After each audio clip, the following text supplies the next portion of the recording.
Hi friends, కాజు పన్నీర్ కర్రీకి కావలసిన పదార్థాలు: టమాటాలు, ఉల్లిపాయ, పచ్చిమిర్చి, అల్లం వెల్లుల్లి, కొత్తిమీర, యాలకులు, చెక్క, లవంగాలు, జీడిపప్పు, పన్నీర్, సాల్ట్, ధనియాలు, జీలకర్ర పొడి, కారం, కొంచెం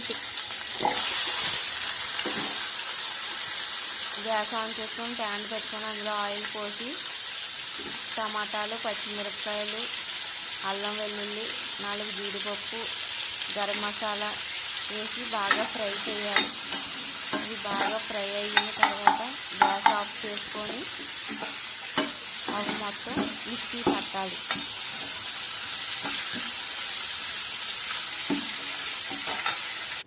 మిక్సీ పట్టిన తర్వాత మళ్ళీ గ్యాస్ ఆన్ చేసుకొని ప్యాన్ పెట్టుకొని ఆయిల్ వేసి ఈ మిక్సీ పట్టిన పేస్ట్ని మొత్తం వేసి బాగా ఫ్రై చేయాలి.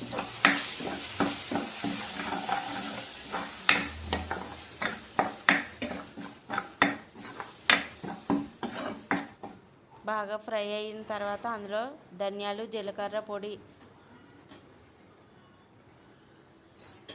కారం వేసి కారం పచ్చివాసన పోయేంత వరకు ఫ్రై చేయాలి.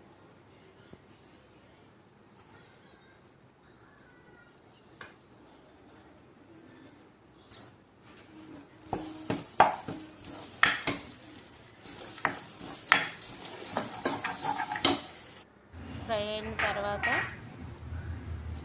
3 టేబుల్ స్పూన్లు పెరుగు, కాజు వేసి బాగా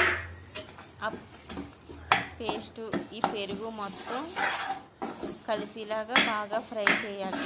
ఫ్రై అయిన తర్వాత అందులో ఆయిల్ రిలీజ్ అవుతుంది. అప్పుడు మనకి బాగా గ్రేవీ ఫ్రై అయినట్టు.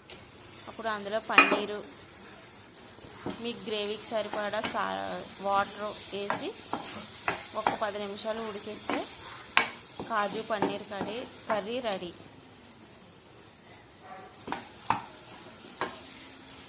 గ్యాస్ కట్టేసే ముందు కొంచెం కొత్తిమీర ఉంటే కస్తూరి మేతి వేసి ఒక్క 2 నిమిషాలు అలా మగ్గనిచ్చిన తర్వాత గ్యాస్ ఆఫ్ చేసుకుంటే ఎంతో టేస్ట్గా ఉండే కాజు పన్నీర్ కర్రీ రెడీ. ఎంత సింపుల్గా చేసుకోవచ్చు, చాలా టేస్ట్గా ఉంటుంది.